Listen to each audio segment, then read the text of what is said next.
जय गुरुदेव जय मेन चीज है वो ये है कि एक एक श्वास की पूंजी जैसे जैसे हमारी आपकी निकल रही है तैसे तैसे मौत अपना शिकंजा कसती जा रही है। कलयुग की जो मेंटल एज है, रियल एज नहीं, अनुमानित आयु 100 वर्ष बताई गई और 100 साल पर मैक्सिमम पूंजी श्वासों की 96 करोड़। ये 96 करोड़ श्वासा उसके लिए है जो इस किराए के मकान में 100 वर्ष तक जीवित बैठा रहेगा, जिसमें नॉर्मल रूप में सामान्य रूप में हम लोग कितना खर्च कर रहे हैं 24 घंटे में। सही संख्या तो है 21,660, लेकिन इतनी बड़ी संख्या में हमारे महात्माओं ने 60 को भी निकाल दिया तो सीधे सीधे लिख दिया 21,600, यानी 1 मिनट में नियर अबाउट लगभग 15 श्वासा, 1 घंटे में 900 श्वासा और 24 घंटे में 21,600, जिसकी चिंता किसी को नहीं है। लेकिन काल भगवान को चिंता है। क्यों चिंता है? कि जब इस पोल पर हम आप आए तो सबसे पहले कहाँ आना पड़ता है? माँ के पेट में। गादू पक्षी की तरह उल्टे टांगे गए थे, गादू कैसे लटकते हैं उल्टा। तो वहीं पर हमने आपने भजन भक्ति करने का एक वादा किया, दीन दयाल गुरुश्रम भारी हरहु नाथ मम संकट भारी, अब प्रभु कृपा करो यही भांति और सब तज भजन करब दिन राति। ये गर्भ का वादा है। यह जीव उस मालिक से कह रहा है कि हे प्रभु साकुशल हमारा जन्म करवा दीजिए, इस माँ की धकती हुई जलती हुई भट्टी से हमको बाहर करवा दीजिए। तो भगवान ने पूछा बच्चा जा करके दुनिया में करोगे क्या? तब इसने कहा केवल भजन करेंगे। कहा कितनी भजन करोगे? 10 मिनट 15 मिनट 20 मिनट 1 घंटा 2। कहा नहीं 24 आवर्स। अरे भाई दिन रात मिला करके कितना होता है? 24 घंटे। तो कहा अच्छा जाओ साकुशल इस दुनिया में हम आप आगे दयाल के आदेश पर। अब क्या हो रहा है? अब दुनिया का माया के प्रभाव में मोह में फंसने के कारण दुनिया का तो सारा काम हो रहा है, लेकिन जिससे इस जीव का कल्याण होना था वही काम पीछे हो रहा। और काल बड़े चालाकी के साथ एक एक श्वास की पूंजी की गिनती कर रहा है। काल निरंजन भगवान का स्थान कहाँ इस शरीर में बताया गया है? जैसा कि कबीर साहब ने अपनी भजन में बताया है, त्रिकुटी मध्य बसा निरंजन मोदा 10वां द्वारा। ये आज्ञा चक्र है, इसी को छठा चक्र कहते हैं, इसी को सहस्त्रार कहते हैं, इसी को तीसरा तिल कहते हैं। कुरान शरीफ में इसी को मुसलसल कहा गया। इसी आज्ञा चक्र में छठे चक्र में यह जीवात्मा बैठाई गई है, जिसके चारों तरफ 4 दल का कमल होता है। चारों पर 4 लोग बैठे हैं। एक पर मन को बिठाया गया, एक पर बुद्धि को बिठाया गया, एक पर चित्त को बिठाया गया और एक पर अहंकार को बिठाया गया। मन बुद्धि चित्त अहंकार इस जीव को घेर करके बैठे हैं। लेकिन चारों का पहरा लगाने के बाद भी काल निरंजन भगवान को काल पुरुष को संतोष नहीं हुआ। ये चारों जो हमारे हैं कहीं धोखा न कर जाएं और यह जीव भजन भक्ति करके मेरे जाल और फांस को तोड़ करके निकल ना जाए। तो खुद आकर के यहाँ बैठ गए लेफ्ट साइड में। बायां स्थान किसका है? काल पुरुष का। और दायां स्थान ये किसका है? दयाल का। लेकिन यह स्थान खाली रहता है। इस स्थान पर दयाल कब आते हैं? जब यह जीव समय रहते हुए और इनके चरणों में मत्था टेक देता है। जब तक गुरु के चरण स्मरण में ये जीव नहीं जाता तब तक उसके अंदर का ये स्थान तो रिक्त रहता है, लेकिन काल तो बैठा ही रहता है। तो यहाँ बैठ करके काल निरंजन भगवान 2 काम करते हैं। पहला काम तो ये किया कि 10वें दरवाजे को बंद कर दिया, रास्ता ही ब्लॉक कर दिया।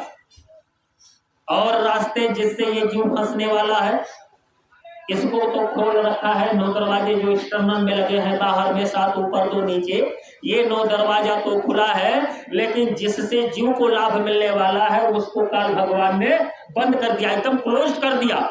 त्रिकुटी मध्य बसा निरंजन मोदा 10वां द्वारा बंद कर दिया। दूसरा काम उनका ये है कि एक एक श्वास की पूंजी की गिनती कर रहे हैं कब इसका समय पूरा हो और निकाल करके इसको बाहर कर दे। तो जैसे उदाल है, फावड़ा है या कोई कीमती चीज है, मान लो आप अपने पड़ोसी से मांग करके ले आओ, भैया आज और कल के लिए आप अपना सामान हमको दे दीजिए, परसों हम रिटर्न कर देंगे, वापस कर देंगे, 2 दिन में हम अपना काम कर लेंगे। अब उसने दे दिया है आपको, ठीक है ना, लेकिन 2 दिन आप नहीं कर पाए, टहलने घूमने चले गए, कहीं रिश्तेदारी में चले गए, तो तीसरे दिन तो वो ले लेगा, फिर आपको मौका देगा। अरे भाई 2 दिन के लिए आप मांग करके लाए थे और 2 दिन आप टहलने घूमने में अगर बिता दिया, तो तीसरे दिन हो सकता है किसी और को कहा हो, वो कहेगा भैया हमारा सामान दो। महात्मा गांधी, राष्ट्रपिता महात्मा गांधी समय के इतने पक्के थे, समय पहले दिया जाता था, इतना बजकर इतना मिनट तक आपसे बात करेंगे, इतना मिनट आपसे करेंगे, इतना मिनट। अगर किसी को 5 मिनट का समय देते थे और अगर वह 2 मिनट देर से पहुंचता था तो केवल 3 मिनट उससे बात करते थे, समय तुम्हारा पूरा हुआ, अब जाओ। ये नहीं है कि 3 मिनट से ओवर हो जाए। अगर कोई 4 मिनट के बाद पहुंचता था तो केवल 1 मिनट बात करते थे। अगर 5 मिनट पूरा हो गया, चलो तुम्हारा समय खत्म। समय के बड़े पाबंद, समझ रहे हो। तो ऐसे काल भी बहुत ही समय का पाबंद है।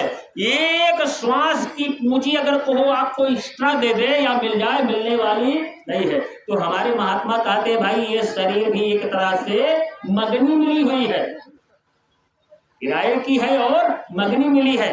महात्मा कबीर साहब समझाते हैं, क्या कहते हैं कि मंगनी पायो तन गहनवा जो गई के पहिरू, जो गई के पहिरू हो, जो गई के पहिरू, मंगनी पायो तन गहनवा जो गई के पहिरू।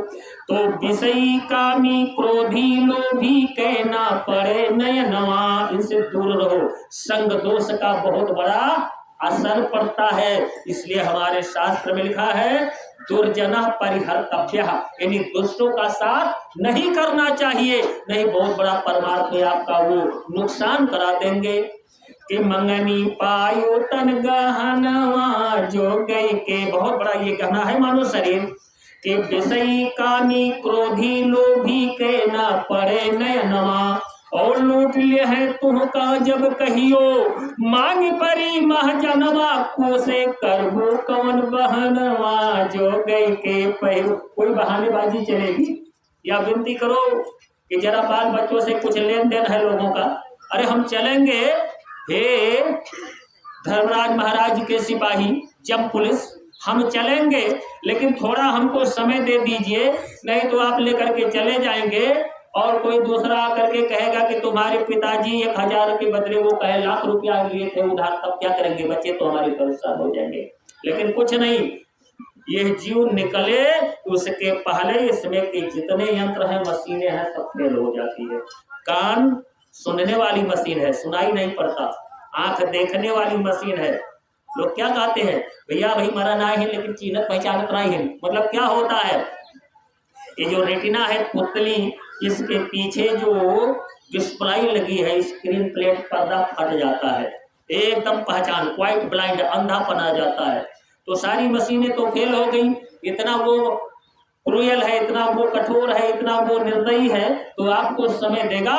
तो इसलिए कहते हैं महात्मा कि दुष्टों का संग मत करना, अच्छे का संग करना और संत से लग करके अपना वह काम करना जो माँ के पेट में का करके आए। कि विषयी कामी क्रोधी लोभी कहना पड़े नयनवा, लूट ले है तुहका जब कहियो, और मांग परी महजनवा, करबू से कवन बहनवा जो गई के पहिरो, मंगनी पायो तन गहनवा जो गई के पहिरो।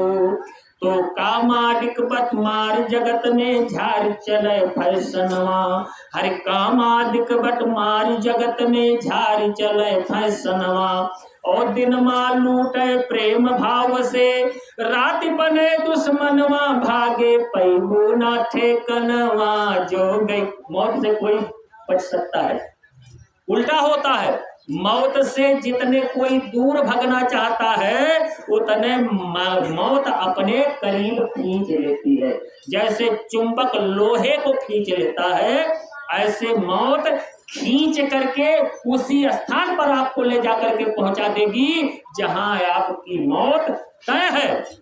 वही बता रहे हैं कि कामादिक बट मारी जगत में झाड़ चले फैशनवा, और दिन माँ लूटे प्रेम भाव से राति बने दुश्मनवा, भागे पैबू ना ठेकनवा जो गई के पहिरू, मंगनी पायो तन गहनवा जो गई के पहिरू। आगे और सत्य का ज्ञान संतों ने कराया। क्या कराया कि कर्म भेद के दाग पड़े ना सोचा कि हो जतनमा, यानी जो इस दुनिया के अंदर कर्म हम आप कर रहे हैं, मैंने अभी थोड़ी देर पहले बताया था कि सुख के लिए संतों ने यही बताया है, अपने कर्म की निरख और परख हमेशा करते रहो।